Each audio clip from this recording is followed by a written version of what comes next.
It's not about us men against them women. No. It's about the processes that they are using. When arms land in the wrong, bad hands, those hands can be women, they can be male, but they are all destructive. I've also seen in that same bar, another man made noise. He said, no, I'm not going to that bar. In 2 minutes, he was stripped naked. He was stripped naked, and then they made him walk around there naked on the road, and he's a whole professor. And then after that, they did very funny things on him, you know. So I've seen violence meted by women, violence meted by men. But perhaps my conclusion remarks will be that now that Anne has told me that I need to take questions, will be that there's a connection, there's a direct connection between gender-based violence and arms. The proliferation of arms, the availability of arms exacerbates, worsens gender-based violence. It worsens gender violence. If you go to Tana River and Peketoni, where we saw 5,000 women lined up, and those 5,000 women had been raped from different communities. They were Galas, the Bajunis. They were all, because they were all fighting over resources, they've been fighting, and now they've been raping all the girls, and they're saying, look at these women, they've all been raped, they will have no future. So I wish we had more time. I didn't doubt that you are men, or I didn't doubt that you're women, but I'm happy that you listen, and therefore I will pause here for now, and perhaps if there are any questions, I can be able to take them from you. Thank you so much.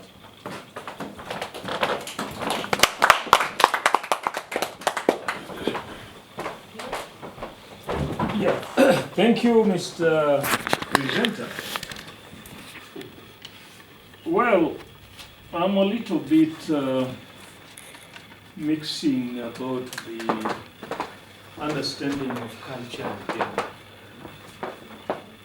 Here you have talked about gender based very much on women and less on men.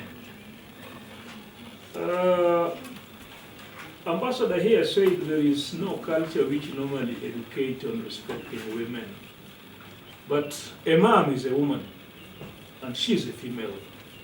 I do not think that there is a culture which teaches about disrespecting a man. That is number one. So I don't know whether this also goes with gender. You have also talked about masculinity in women today, because most of women now goes to the gym to become giant and to look, to have, you see. Those are the women, when you meet them, you don't even, you just put you, that I've seen even in Tanzania, and I'm challenging that. And the second thing is that, what distinguishes a female and a male, but what distinguishes a man and a woman? You see?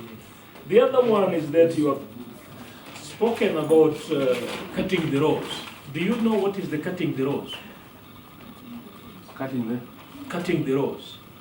That is female genital mutilation. We have another language which is known as cutting the rose. This is a learning process, so I think we exchange information and experiences. And cutting the rose is being done by women to women, or a woman to a woman. Cutting the rose does not being done by men. It is being done by a woman to a woman. I don't know how you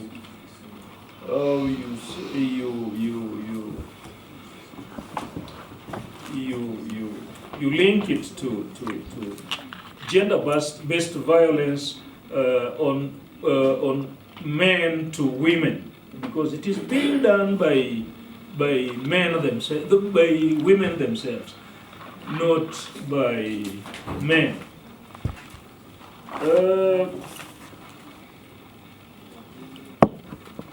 The last one is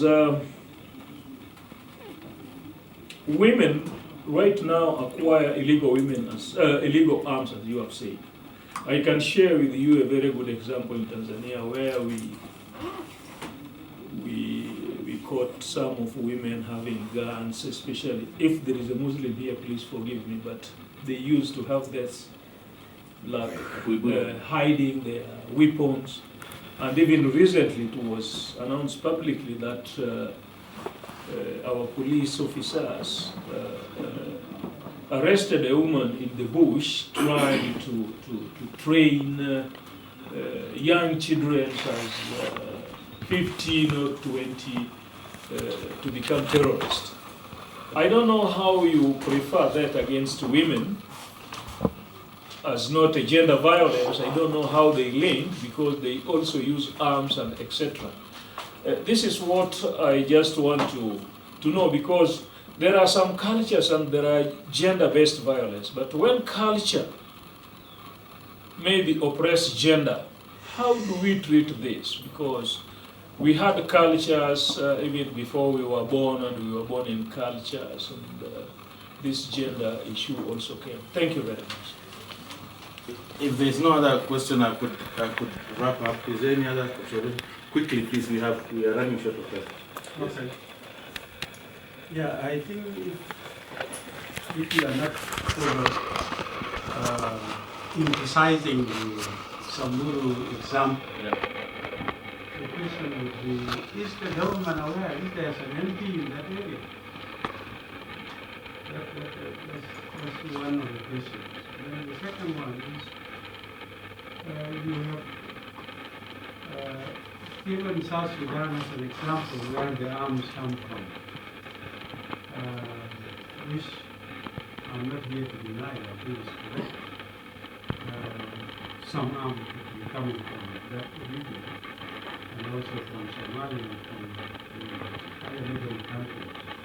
But the question is, as an NGO community, any efforts being done on how to curb the situation? And is there some link between the NGO dealing with the armed control here with the counterpart in South Sudan?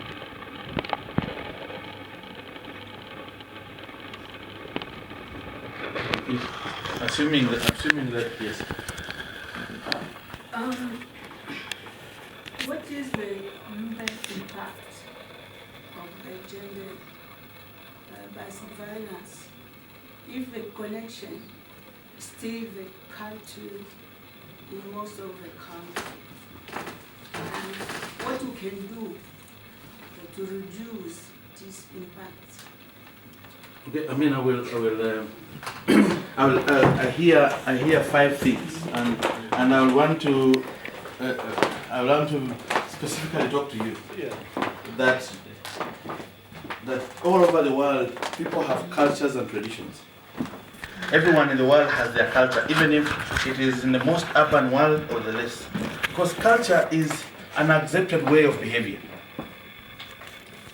By culture is an accepted way of behavior. Now in Kenya, we have a new culture. Children are sitting down and playing around with their mobile phones and tablets and computers. Sheng has come, it's an accepted culture. So it means, because culture evolves. Culture is not dynamic. It evolves. So what was good culture then is bad culture today. And what is good culture today will be bad culture tomorrow. Is dynamic. It's just that there's like the process of growing. So it's true that we have good cultures and we have bad cultures.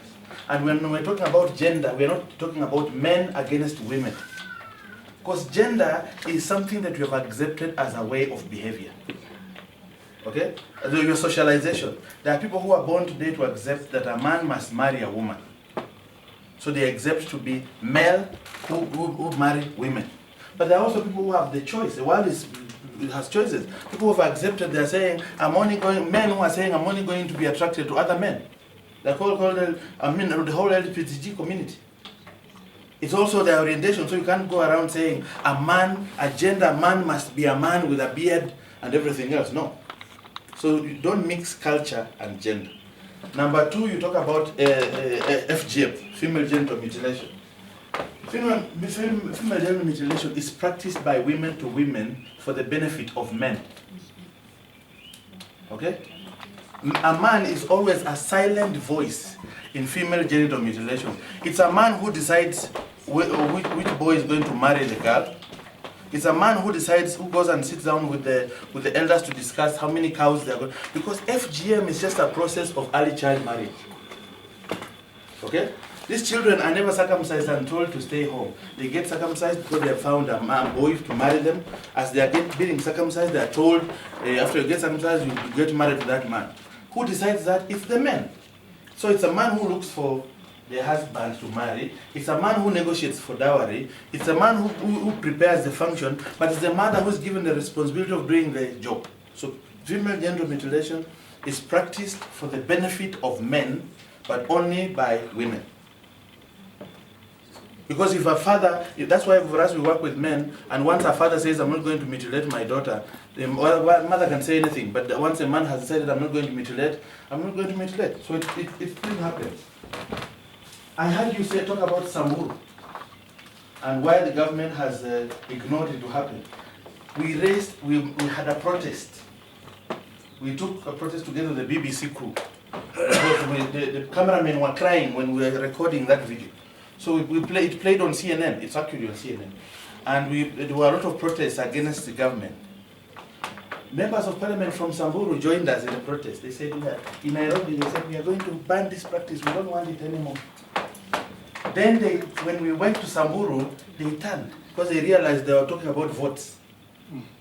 It was not about votes, it was about their culture. So in Nairobi, they said, we don't want any more beating and everything. But then when we were going to Samburu, they whispered to me and said, Wafula, this is about my survival. So when they reached there, they said, it's not me who is saying this culture is bad, it is these NGO people. No, they went there and accused me. They said these NGO people were against our tradition. So we have a problem with legislators who say nonsense in national houses. And when they go to the people, they become populists, who want to stick to their cultures and traditions. And I'm sorry that I mentioned South Sudan. It was not by coincidence. I've extensively worked in the region. I've crossed from Turkana all the way to there. And it's true, the problem with arms there is sufficient. And of course, with the recent worsening of securities and everything else, and some of us are even questioning some of the neighboring countries around the role that they were playing. So I totally agree with you. I totally agree that the government needs to do more, but the government cannot do more when the people there do not want to change. When you have a populist, a government that wants to be happy with people even when they're breaking their own traditions. And by the way, you can't expect Samburu to change when female genital mutilation, which is being supported by a certain group, I don't want to say, is being practiced in a home of one of the top government officials here. So you can decide on the impacts of gender-based violence and arms to women. It's disempowerment. If a woman who is constantly threatened by a husband or by a militia or by a group of people, threatened, they become less productive. They don't produce enough things for the family. It is mothers who raise a lot of food is grown by women. So the impact of guns and arms is that it worsens the condition of women in terms of food production. It makes them bad in terms of health. They don't even go to hospital well. Their children will lack immunization programs. They will miss immunization.